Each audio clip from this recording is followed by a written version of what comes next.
So, Alex, never go to Florida. Okay.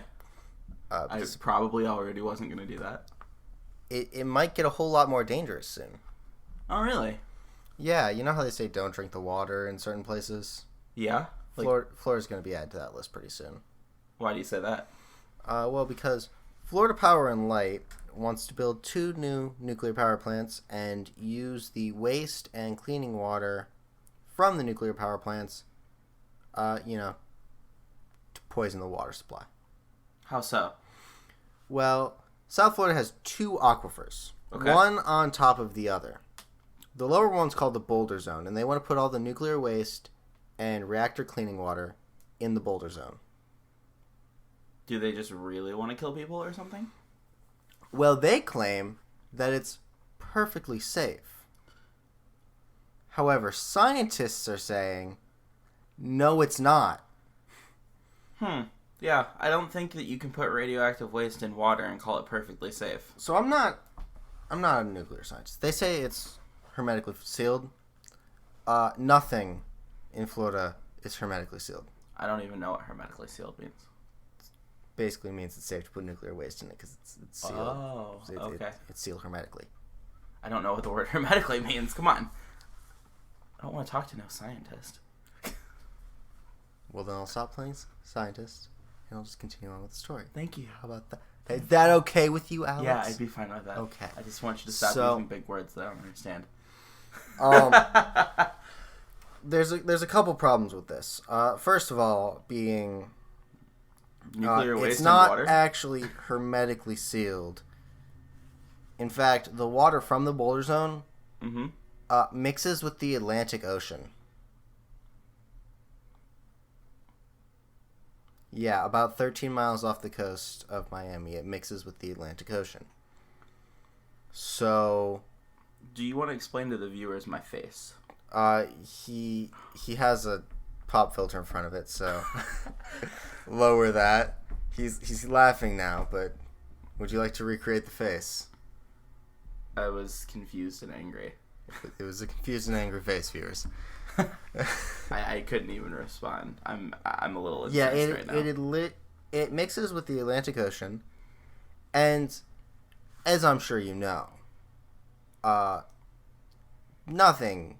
natural disasters ever happen in Florida. Never. No, it's not like they're right on top of some tectonic, unstable tectonic places that might be slightly more prone to have an earthquake than your average, Ohio. American Yeah. state. And also, hurricanes never hit South Florida, right? I think that South Florida is actually immune to both earthquakes and hurricanes and radioactive poisoning. Yeah, so Those three things. So if you put the nuclear waste in the water supply, it'll be fine. Yeah, because they have immunity from anything bad ever happening. Now, real talk, it won't be fine. Did you just need to make it clear that I do need when to you make said it it clear was fine, you were like, because it's not actually fine. I am, of the two of us, the science expert I'll in give you that. in this duo here. Someday we'll talk about Shakespeare or burritos. You can have both of those categories. Thank you. I know quite a bit about Shakespeare and burritos, but I don't think as much as you do. Anyway, yeah. You thought Flint and East Chicago, Illinois, and all the countless other lead crises across the country are bad? Try a nuclear waste in the water crisis. That's actually... Please don't try that. Yeah, that would be terrible. Don't drink radioactive water. That's... I don't understand. Okay, so first off, I thought maybe we'd go all day without mentioning this dude, but Donald Trump is president. Yeah. And Scott Pruitt is in charge of the EPA. That is true. So that is unfortunate, but it's true. So we don't have a federal government agency to stop this anymore. Well, for this instance, it's going to be more on the state of Florida to stop it. Yes, but... And I didn't mention this earlier, Uh-huh. but little known fact, Florida Power and Light, biggest donor to politicians in Florida.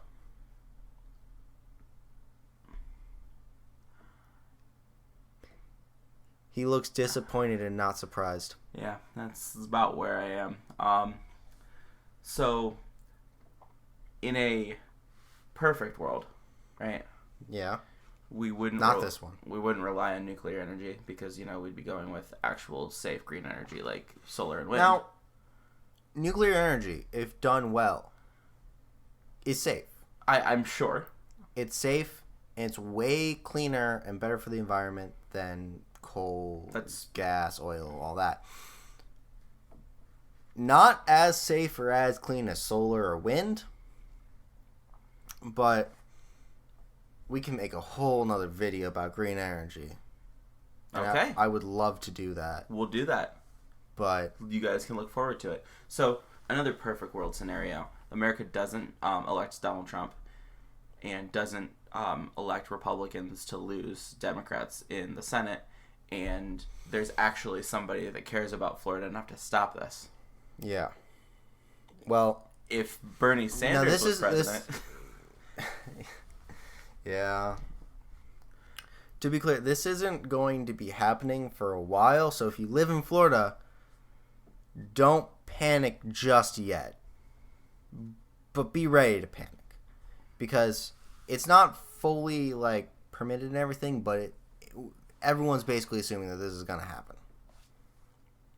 I mean, look at our government. But I think they said they want to have it done by, 2030. I wonder if we can get the Standing Rock water protectors to protect Florida's water? Yeah. I certainly hope so. It'd be a whole lot easier because it's I think it's centered around Miami. Yeah, so they could stay in hotels. Yeah. Instead of but it'd be great for Florida's government, unlike the guy we weren't going to talk about today. Yeah, I didn't mean to, but I'm just really angry right now about this whole thing. Here's what I don't understand.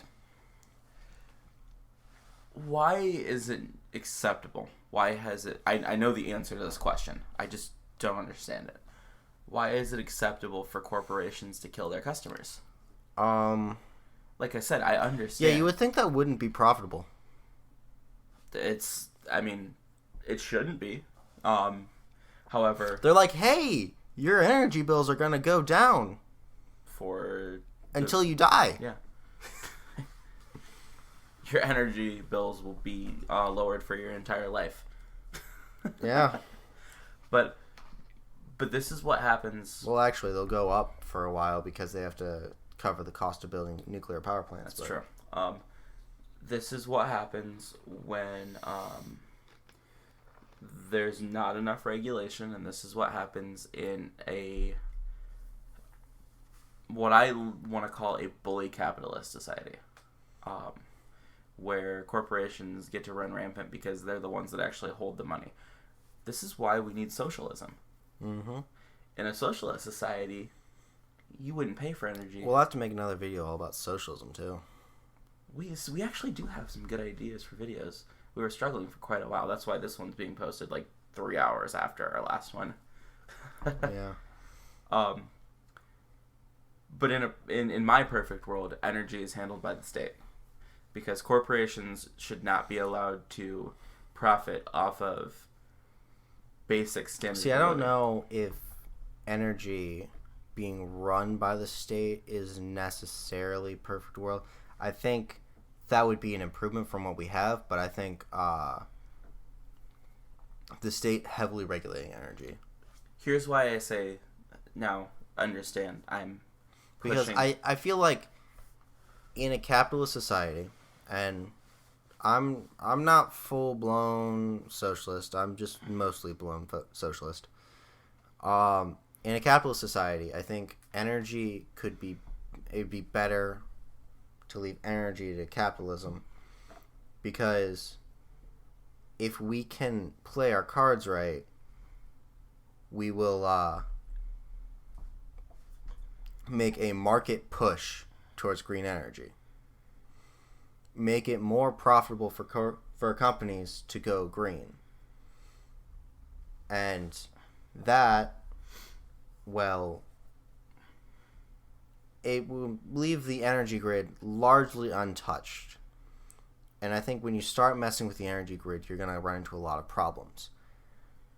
But it leave the energy grid largely untouched, and competition can arise because green energy, it doesn't require unheard of amounts of money to start, and you don't need to like go drill oil to start a green energy company. Mm-hmm. So you can have entrepreneurs like Elon Musk and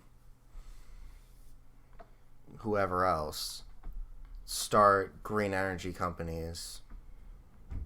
See, I guess where we disagree is that I don't trust corporations with profits.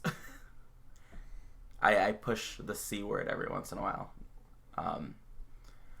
But I'm all for making a push to better things, right? Yeah. I think that the way you do that is you tax the corporations that make sense to exist. I'm not going to lie. I think it makes sense for Trader Joe's to exist. As an example, I think that there are a lot of corporations that should exist privately. However, I think energy is one of the things that the public should be in charge of. Look, I definitely understand the having publicly run energy, but like I said, that when you start messing with the energy grid, you start running into problems. I get that, but private energy is by design a monopoly in its area. Okay, so. I guess what I'm saying is you don't immediately jump to federal. If you want to do public energy, you'll have to start it smaller and work up. Sure. I'm not saying that we sign a bill tomorrow saying that the government's in charge of all energy and nobody can sell electricity. I'm saying, well, that would be terrible because then nobody has electricity. Perry would be in charge of it. That's true. But in 20, 30 years, I'd like to see the government start to produce their own energy. Yeah. And give it away to citizens for free in specific areas and build that through taxes. That's what I'd like. Yeah. Personally. Because I think that in our society, things like electricity and internet. I think it's a messy topic to start getting into, and we're getting a little long, but I'm also not the science one. Yeah. I mean, you don't necessarily have to be science to have an opinion on this, so. That's true. I think it's a bit more complicated than it sounds. I'm sure. Switching over. It. Yeah. But in theory, I think it's great. In practice, I don't know how well it would work. Okay. Well, we started this video talking about one specific thing and started getting into a debate about the merits of socialistic energy policies. Yeah, so I think we did good. Hope you guys enjoyed it. Yeah, at least we stayed on energy. Yeah, normally we're way off topic like that. We only mentioned Trump for about 6 seconds. All right. All right. We will see you guys in the next video. Bye.